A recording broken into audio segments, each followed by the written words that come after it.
Maatiin nagaa jenne, waatiin nagaa jenne, warri nagaa jenne, biyyi nagaa jenne.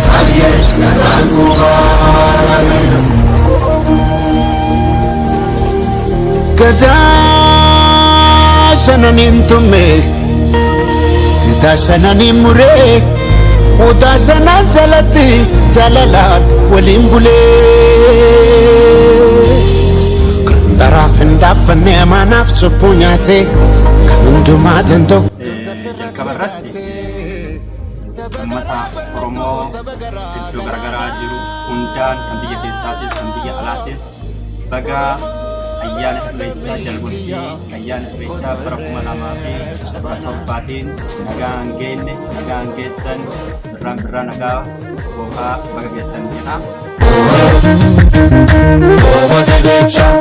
Ayyaana bara 2017 uummata Oromootiif sabaaf sablammii hundaan baga jala bultii ayyaana irreechaatiin isin ga'e jecha.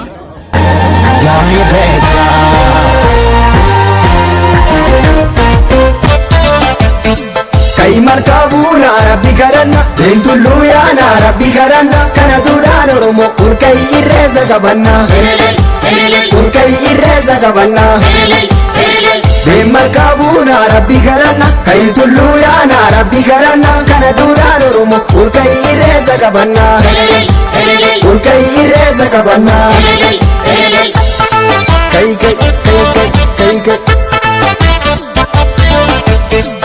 Ada fi seenaa qabna amantii, ada fi seenaa qabna amantii, keenyuma waaqeffannaan kallachatumaa Oromooti.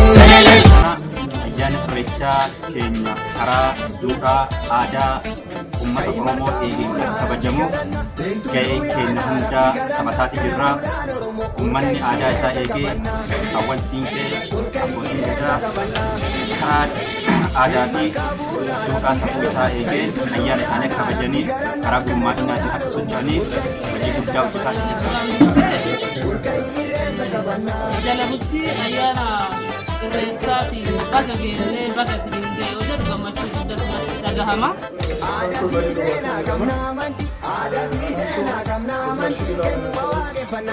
Ayyaanaaf fi sadarkaa gandaa irraa eegalee sadarkaa hanga magaalaatti mariin adda addaa dargaggoota wajjin kan taasifamaa jiru.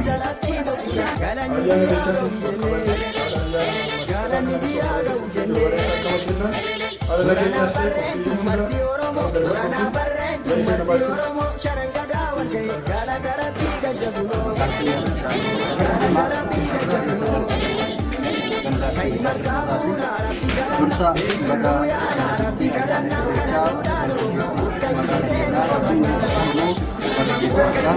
Keessumattuu dargaggeessi bara kana karaa gurmaa'ina isaatiin sirriitti gurmaa'ee karaa aadaa isaa ibsuu danda'uun uffannaa aadaa isaa qabatee sirba aadaa isaa sirbaa karaa nagayaatiin ayyaanni kun akka kabajamuuf ga'ee isaatiillee taphataa ofii isaatiillee karaa aadaa duudhaa ganamaatti deebi'eetiin ayyaana isaa karaa nagaatiin akka kabajuuf sirriitti wajjin mari'ataa.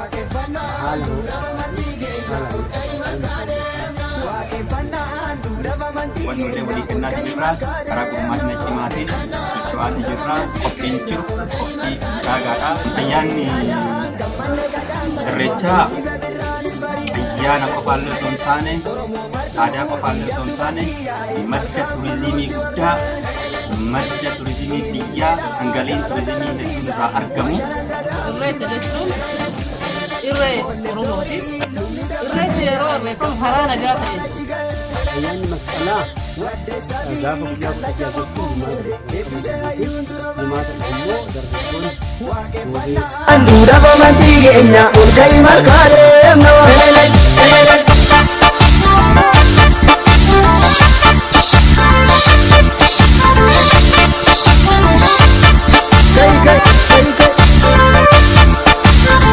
Waaqeffannaan duudha bamantii keenya ol ka'i markaa deemno. Waaqeffannaan duudha bamantii keenya ol ka'i markaa